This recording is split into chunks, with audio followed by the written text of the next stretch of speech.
Alors, pour tous ceux qui veulent changer le garde-boue arrière de leur zéro, ou du moins enlever ce gros plastique pas joli, il y a une solution, c'est celle-ci. Donc j'en suis pas l'inventeur, c'est sur un forum français que je vais vous mettre le lien dans la description d'ailleurs. Il s'appelle Paracétamol, le gars qui a posté tout ça. Et il a trouvé en fait des éléments qui s'adaptent sur une zéro. Donc ces éléments, c'est surtout le garde-boue arrière en fait, qui fait aussi office de support plaque et qui est donc relié hop, ici à l'écrou de la roue. Alors il y a plusieurs petites choses à faire pour faire la modif. Bon, déjà il faut aimer bricoler un tout petit peu et il faut être un minimum équipé. Donc pour commencer, on enlève toute la partie du haut, on dévisse. Ce qui est bien, c'est qu'il n'y a pas besoin de toucher à cette partie-ci, qui est vraiment galère à visser et dévisser. On débranche tout, que ce soit tout. On va débrancher clignotant et le feu de plaque, parce que moi, dans l'idée, c'était de faire au budget le plus serré. Vous récupérez donc la lumière, vous récupérez les clignotants, vous récupérez évidemment votre plaque. Et là, après, il va falloir des petits éléments en plus. Donc, il va falloir, alors, cette pièce-ci. Donc ça, réalisation Paracétamol aussi, super, hein. Petite impression 3D. Donc, vous avez le plan en libre service, ça c'est cool. C'est vraiment sympa de sa part. Il va falloir juste trouver un Fab Lab, un labo d'impression 3D. Maintenant, on trouve ça dans toutes les grandes villes. Peut-être même sur internet, je pense qu'il y a peut-être moyen de se faire imprimer la pièce et de se la faire envoyer.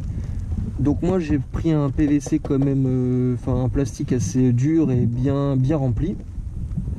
Cette pièce m'a coûté 65 €, donc à réaliser. Au début on était parti sur un budget de 100 €, juste cette pièce avec des meilleures finitions et tout, mais bon, on l'a vu ensemble et on a réussi à baisser le budget à 65 € et j'avais quand même du ponçage à faire, des finitions à faire. Mais bon, après en soi, rien de bien compliqué. Ensuite, on va avoir cette pièce-ci, donc le fameux garde-boue arrière. Donc si on regarde bien, c'est de marque KTM. Et ce qui est chouette avec ça, c'est que c'est parfaitement adapté justement à la roue. Donc ça c'est, si mes souvenirs sont bons, je crois que c'est une trentaine d'euros, un petit peu plus, trentaine d'euros sur AliExpress. À ça on va rajouter un support plaque, donc ce qui permet simplement de fixer la plaque et en plus de fixer la lumière de la plaque pour moins de 4 € sur AliExpress aussi. Donc simplement pour cette pièce 3D, ce que j'ai fait, c'est que vu que j'ai gardé les clignotants d'origine, ils sont un peu plus gros à placer à l'intérieur, je veux dire pour les supports et pour l'écrou. Donc il faut retravailler un petit peu la pièce à la main. Rien de bien compliqué pour pouvoir resserrer les écrous des tournevis sans souci. Donc là il y a un petit peu de travail à faire dessus. Ensuite tout simplement on vient tout visser en fait. Alors là c'est vraiment super simple. Petit coup de bombe de peinture noire. Après dans les détails je trouve que il y a quand même un petit peu de jour entre la pièce 3D et le support de la zéro.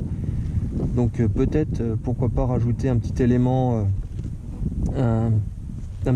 qui peut faire joint en fait, sait-on jamais, pour éviter que l'eau s'infiltre et coule ici. Donc ça, très simple. On garde les mêmes vis en plus du support d'origine. Là ici ça va être un peu plus compliqué. En fait il faut simplement élargir le trou là. Donc on est sur du 20 mm. En fait c'est une pièce de 18 mm mais il faut passer à 20 mm. Donc il faut élargir légèrement, donc un petit peu plus.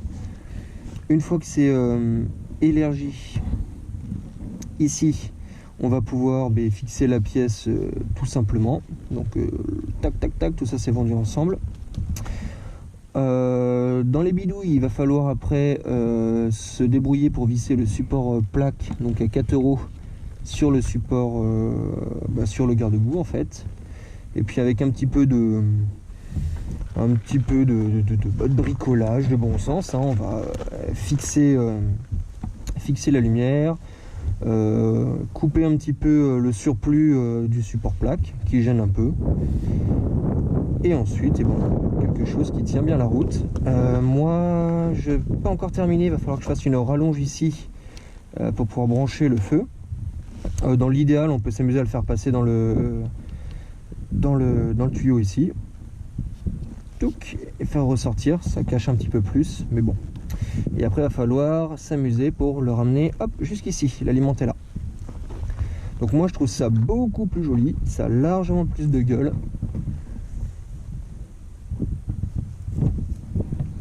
Par contre il y a quelques petits inconvénients.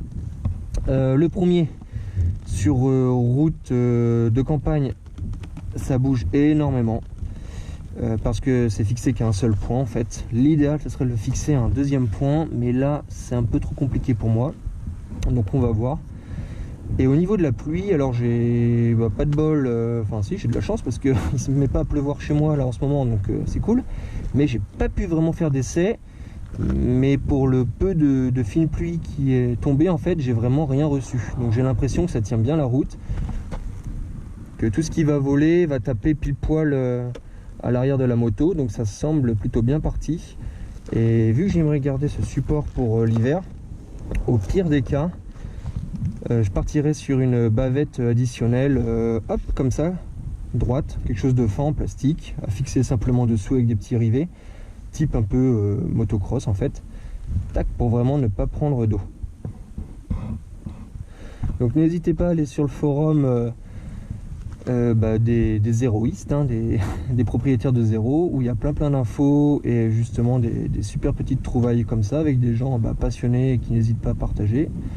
N'hésitez pas à le remercier, et après n'hésitez pas aussi à partager les photos ou vidéos de vos réalisations sur la page Facebook Motard Électrique pour voir justement à quoi ça ressemble, si vous avez apporté des petites modifications ou si vous butez un peu sur 2-3 petites choses.